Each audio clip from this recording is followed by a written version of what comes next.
કોંગ્રેસ સમિતિના માજી પ્રમુખ અને એક બાહોશ ગુજરાતના મુખ્યમંત્રી ચીમનભાઈ પટેલ એ આપણી વચ્ચે નથી, પણ આજે એમના દીકરા આટલે સુધી કોંગ્રેસ પાર્ટીને જીતાડવા માટે એક બેન દીકરીને મદદ કરવા માટે આપણે સૌને વિનંતી કરવા પધાર્યા છે એવા સિદ્ધાર્થભાઈ પટેલ સાહેબ, માજી ધારાસભ્ય આદરણીય શિવાભાઈ સાહેબ, અહીંયા માતમ ગામના સર્વ આગેવાનોમાં રાજવી પરિવારમાંથી આદરણીય પદમસિંહજી, વાઘેલા ગોપાલસિંહજી ચૌહાણ, રામજીસિંહજી, વાઘેલા પદમસિંહજી માનસિંહજી, વાઘેલા જનકસિંહજી, વાઘેલા જબરસિંહજી, વાઘેલા સવસિંહજી, વાઘેલા અકમસિંહજી, વાઘેલા બાબુસિંહજી, વાઘેલા દીપસિંહજી, ઠાકોર ભુરાભાઈ,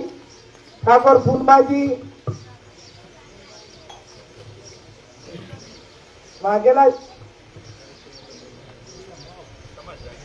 ના એટલે ડબલ નામ નહીં આવતું, વાઘેલા જબરસિંહજી, વાઘેલા બળવંતસિંહજી, માતમ નવાના સર્વ આગેવાનો, વાઘેલા નરપતસિંહજી, આપ સૌ રબારી સમાજના આગેવાનો કરશનભાઈ, હરગોવનભાઈ, ઠાકોર વાલાભાઈ, ઠાકોર ડાયાજી, બાબુભાઈ, ભેમાભાઈ, અમૃતભાઈ, આ દેવી પૂજકના સર્વ આગેવાનો હતા. પરમાર સમાજમાં માધાભાઈ, મુળાભાઈ, વાઘાભાઈ, અમૃતભાઈ, સૌ વરિષ્ઠ આગેવાનો,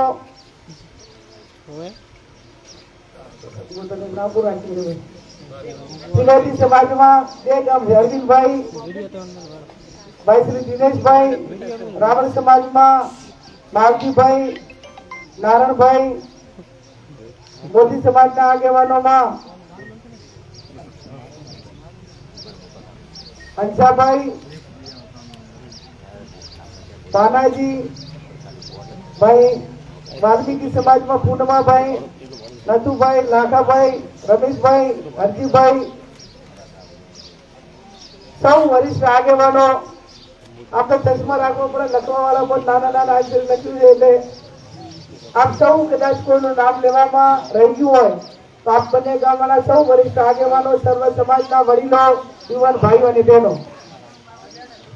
સાહેબે વાત કરી, બધા સાહેબે પણ વાત કરી.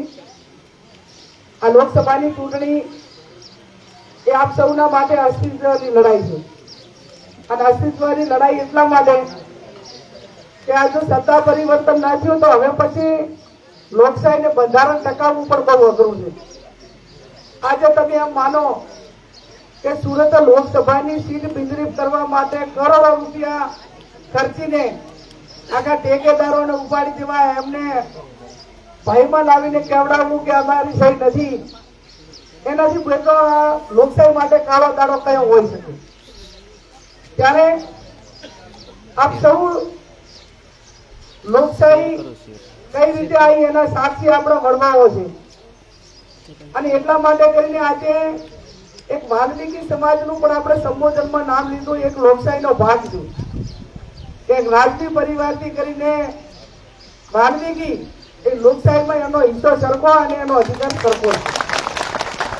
ત્યારે મારે આપ સૌને જાગીરદાર સમાજ બેઠો હોય એટલે એની પાસે રાજકારણની કોઈ વાત કરવી એ મારા માટે યોગ્ય નથી, પણ એટલું ચોક્કસથી કહીશ કે એક પ્રજાના પ્રતિનિધિ તરીકે મારો 28 વર્ષથી રાજકીય રીતે આ વિસ્તાર ભૌગોલિક રીતે અને તમામ વિસ્તારના પ્રશ્નોથી વાકેફ હોવું, ત્યારે 1995માં તાલુકા પંચાયત દિયોદરથી અને એક રાજ પરિવારના આશીર્વાદ થકી આપણા એ વખતના સ્પીકર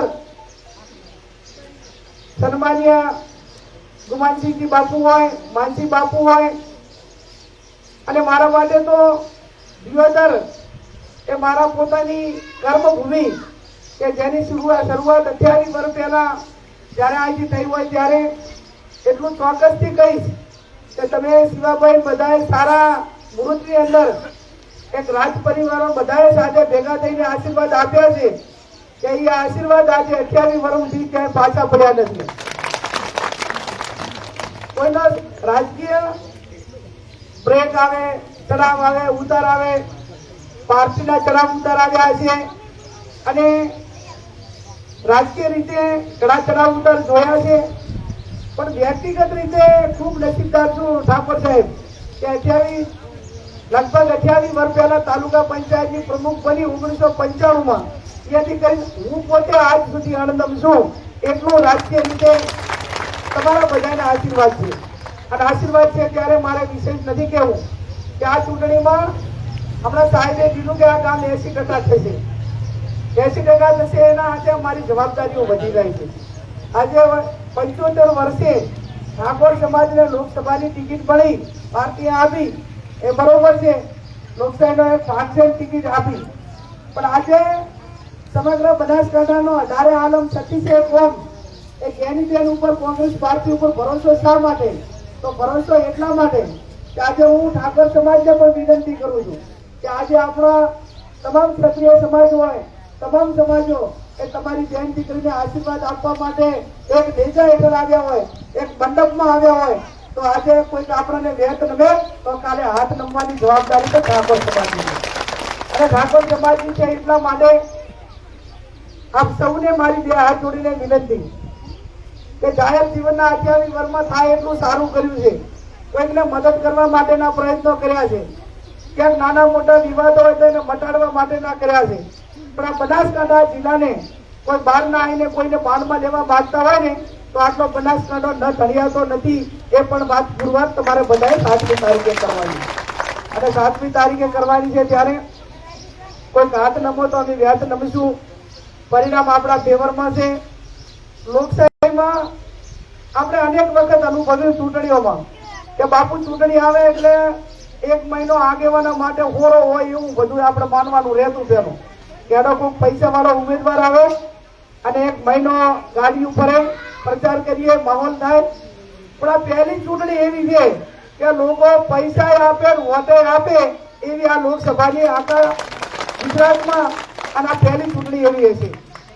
એ લાગણી એક લોકોમાં ઉત્સાહને પરિવર્તન કરવા માટેની એની જે ભાવના, અને ભાવના એટલા માટે કે કોઈક ઉમેદવાર હોય, કોઈક આગેવાન હોય, ત્યારે કોઈ પણ ઉમેદવારને મતદાન કરતા પહેલા વિચાર કરે, 3 પ્રકારનો વિચાર કરે કે જેને આપણે મતદાન કરવાનું છે, જેને આગેવાન બનાવવાનો છે, એની પોતાનો ભૂતકાળ કેવો છે, એની હિસ્ટ્રી કેવી છે, એમનો લોકો સાથેનો વ્યવહાર કેવો છે, એ ઉમેદવાર વર્તમાન સમયમાં તમામ મતદારો કે આગેવાન સાથેનો એમનો વ્યવહાર કેવો છે, અને આપણે એને ચૂંટીને મૂકશું તો ભવિષ્યમાં આ જે ઉમેદવાર છે કે આગેવાન છે એ કંઈક નાના મોટા કામમાં ખરાબ ઉતરશે, અથવા તો આપણે જે એમના ઉપર ભરોસો છે, આપણે જે એમના ઉપર વિશ્વાસ છે અને કંઈક વળતર આપવા માટેની આપણી ગણતરી છે એ ભવિષ્યમાં આપી કહેવાની ક્ષમતા છે કે કેમ?